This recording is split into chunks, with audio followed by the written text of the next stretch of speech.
ज़्यादा देर नहीं लूँगा, जितनी देर आपने बर्दाश्त किया थोड़ी देर और बर्दाश्त करें, क्योंकि बात मेरी नहीं, बात मदीने वाले की है।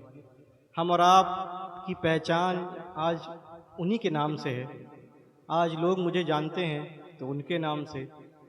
अगर आप मान लीजिए कि इस्लाम आया ही ना होता तो हम आज इकट्ठा ही ना हुए होते। कोई बुत के कोई पत्थर को पूज रहा होता, कोई सूरज को पूज रहा होता। ये इस्लाम है जिसने हमको पहचान दी, इज़्ज़त दी, मारिफत दी और हुजूर की मोहब्बत दी। ये इस्लाम का एक बहुत बड़ा हम पर फ़ज़ल है, हुजूर का एक हम पर बहुत बड़ा फ़ज़ल है कि उनके आने पर हमको एक पहचान मिली। ये तो हमारी कोई पहचान ना थी।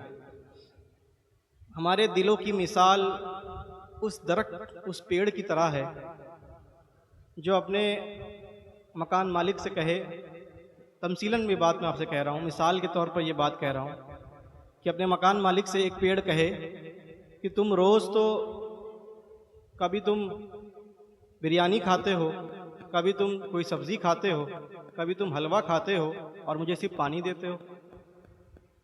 कभी तुम बिरयानी रोज़ अलग अलग तरह का खाना खाते हो और मुझे सिर्फ पानी देते हो, तो मुझे भी अलग अलग तरह की चीज़ें दिया करो। तो उस मकान मालिक ने पानी के बजाय तेल डालना शुरू कर दिया। कभी राई का तेल डालता, कभी डीजल डालता, कभी पेट्रोल डालता, अलग अलग किस्म के तेल डालना शुरू कर दिया, अलग अलग चीज़ें उसको डालना शुरू कर दी। कुछ ही दिन गुजरे, वो पेड़ सूख गया। तो पता ये चला कि उस पेड़ की ग़िज़ा सिर्फ पानी थी। बात समझ रहे हैं? तो पता ये चला कि उस पेड़ की ग़िज़ा सिर्फ पानी थी। इसी तरह हमारे दिलों की ग़िज़ा सिर्फ इश्क़ मुस्तफ़ा है। हमारा दिल चाहता है कि हम दुनिया को अपनाएं, जिस तरह वो पेड़ चाहता था ना कि मुझे भी कुछ अलग अलग चीज़ें मिले। लेकिन इसकी असल अगर हम दूसरी चीज़ों को अपने दिलों में बसाएंगे तो उसी पेड़ की तरह हो जाएंगे, कुछ दिनों में सूख जाएंगे। इसकी असल ये है कि हम अपने दिल में इश्क़ मुस्तफ़ा के चिराग को जगा लें, उसी में ही कामयाबी है। चाहे जितना सर पटक लें, पैर पटक लें, हाथ मल लें, कामयाबी मिलेगी अगर तो रसूल के दर से मिलेगी। मैं आपसे आज ये मजलिस सरकार गौसे पाक के नाम से सजी है। मैं कुछ बातें जो नबी की सीरत की है वो आपको बयान करके, सरकार गौसे पाक की कुछ बातें, उनकी तालीमात आपको बयान करूँगा। उम्मीद है कि आप उसको अपने दिलों से सुने और उसको उस पर अमल करने की कोशिश करें। एक बात और मैं आपको बता दूं कि मैं धीमे लहजे का ख़तीब हूँ, धीरे बोलता हूँ, लच्छेबाजी मुझे नहीं आती, चिल्ला चिल्ला के बोलना मुझे नहीं आता, बहुत ही कमज़ोर, लेकिन बात मोहम्मद सल्लल्लाहु अलैहि वसल्लम की करता हूँ। बात समझने की कोशिश कीजिए, थोड़ी देर संजीदा होकर और मेरी बात को समझिएगा। लेकिन आप में से किसी एक को भी मेरी बात समझ में आ गई तो आज की तकरीर कामयाब हो जाएगी। एक मरतबा दुरूद शरीफ पढ़िए, अल्लाहुम्मा सल्लि अला सय्यिदना मौलाना मुहम्मदिन व अला आलि सय्यिदना मौलाना मुहम्मदिन बारिक वसल्लिम सलातन व सलामन अलैका या रसूलल्लाह सल्लल्लाहु तआला अलैहि वसल्लम।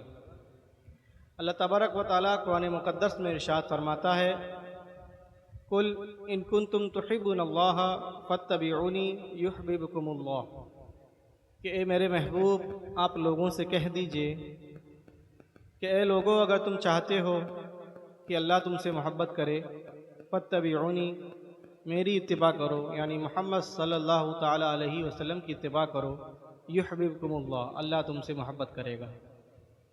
अज़ीज़ान मिल्लत इस्लामिया, आप गौर कीजिए, अपने जहनों पे ज़ोर दीजिए तो आपको मालूम होगा कि इंसान जब किसी दूसरे इंसान से मोहब्बत करता है तो उसकी हर एक बात मानता है। इंसान जब किसी से इश्क करता है तो उसको हमेशा राज़ी रखने की कोशिश करता है। अगर किसी से प्यार हो जाए तो अगर वो नाराज़ हो जाए तो दिल बेचैन रहता है। ये इश्क की पहचान है, ये मोहब्बत की पहचान है। और सबसे बड़ा तकाज़ा अगर मोहब्बत का ये है, वो ये है कि जो महबूब कहे उसकी बात मानी जाए। ये सबसे बड़ा तकाज़ा है। इश्क कामिल तभी होता है कि जब अपने महबूब को नाराज़ ना होने दे और उसकी बात मानी जाए। अल्लाह तबारक व तआला कुरान मुक़द्दस में इरशाद फरमाया कि ए लोगो, अगर तुम चाहते हो कि मेरी रहमतें तुम पे बरसे, ए लोगो अगर तुम चाहते हो कि मैं ये दावा करूं कि मैं तुमसे मोहब्बत करता हूं, तो नबी की सुन्नतों के साँचों में ढल जाओ, नबी से सच्ची मोहब्बत कर लो। अल्लाह दावा करेगा कि मैं तुमसे मोहब्बत करता हूँ, अल्लाह के आप वली मुकर्रब बंदे बन जाएंगे।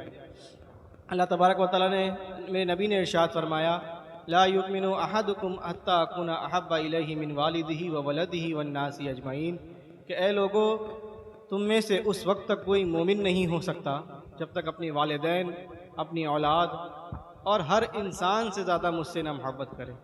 ये मेरे नबी इरशाद फरमा रहे हैं कि सबसे ज़्यादा अगर हमको किसी से मोहब्बत करनी है तो नबी से करनी है। सब ये दुकान, ये मकान, ये औलाद, इन सब से ज़्यादा अगर किसी से मोहब्बत करनी है तो नबी से करनी है।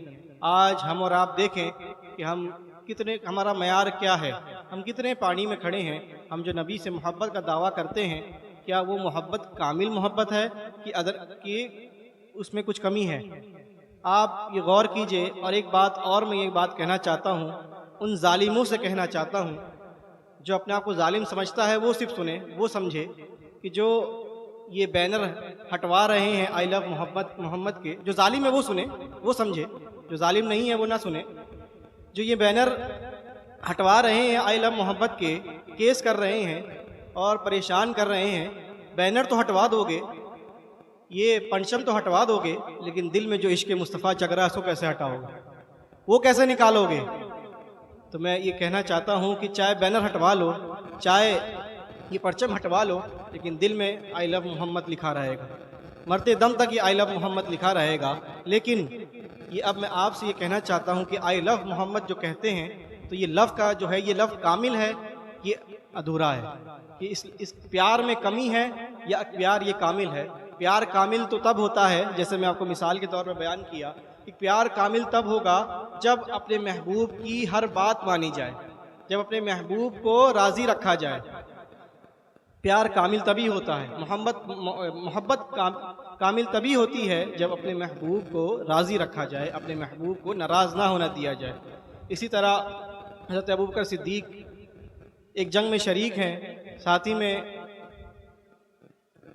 उनके साथ में रसूलुल्लाह के साथ में अबू बकर सिद्दीक़ जंग में शरीक थे, और उनके बेटे इस्लाम के ख़िलाफ़ जंग कर रहे थे, और हज़रत अबू बकर सिद्दीक़ इस्लाम की तरफ से जंग कर रहे थे। जब जंग ख़त्म हो जाती है और